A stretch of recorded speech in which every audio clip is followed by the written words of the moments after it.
प्रेम दिवस। जाने राधा और कृष्ण की प्रेम कहानी। मिलने से लेकर बिछड़ने तक, राधा और कृष्ण से जाने क्या होता है सच्चा प्रेम। पश्चिमी संस्कृति के अनुसार इन दिनों प्यार का सप्ताह चल रहा है। ऐसे में जरूरी नहीं है कि हर किसी के लिए प्यार का यह सप्ताह हसीन ही हो। इसमें असफलता के चलते कई बार लोग गलत कदम भी उठा लेते हैं। इन्हीं सब बातों को ध्यान में रखते हुए आज हम आपको राधा कृष्ण की प्रेम कहानी के बारे में बता रहे हैं, जिससे आप पहचान सकते हैं कि सच्चा प्रेम क्या होता है।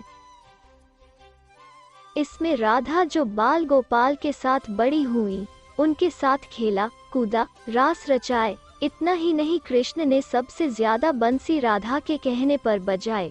राधा कृष्ण का प्रेम ऐसा था जिसकी आज भी मिसाल दी जाती है।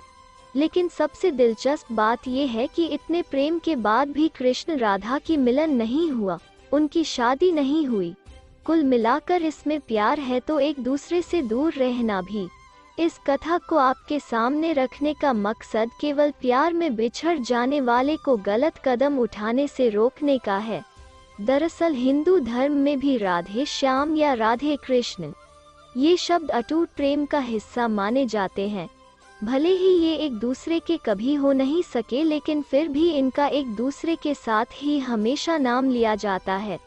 तो चलिए जानते हैं कि राधा कृष्ण की ये प्रेम कहानी अधूरी कैसे रह गई थी।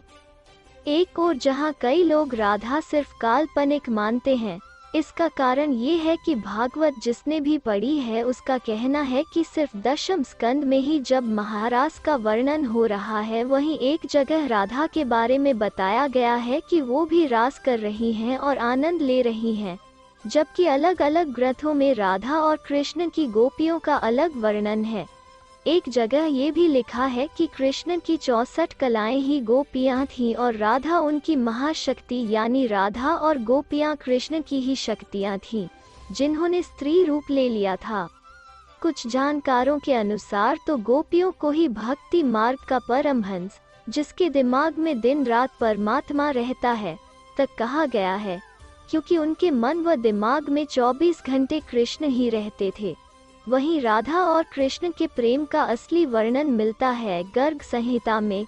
गर्ग संहिता के रचयिता यदुवंशियों कंस के कुल गुरु, जो एक तरह से कृष्ण के भी कुल गुरु हुए, ऋषि गर्गा मुनि थे। जानकारों के अनुसार गर्ग संहिता में राधा और कृष्ण की लीलाओं के बारे में बताया गया है।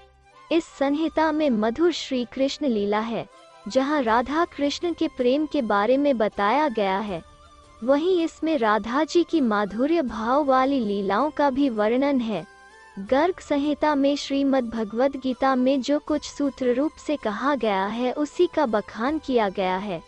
जानकारों का ये तक कहना है कि अगर गर्ग मुनि यदुवंशियों के कुलगुरु थे तो वे अपने सामने चल रही कृष्ण लीला में किसी काल्पनिक किरदार का चित्रण करेंगे। ऐसा मुमकिन नहीं लगता। यहीं से राधा के सत्य होने का प्रमाण मिलता है।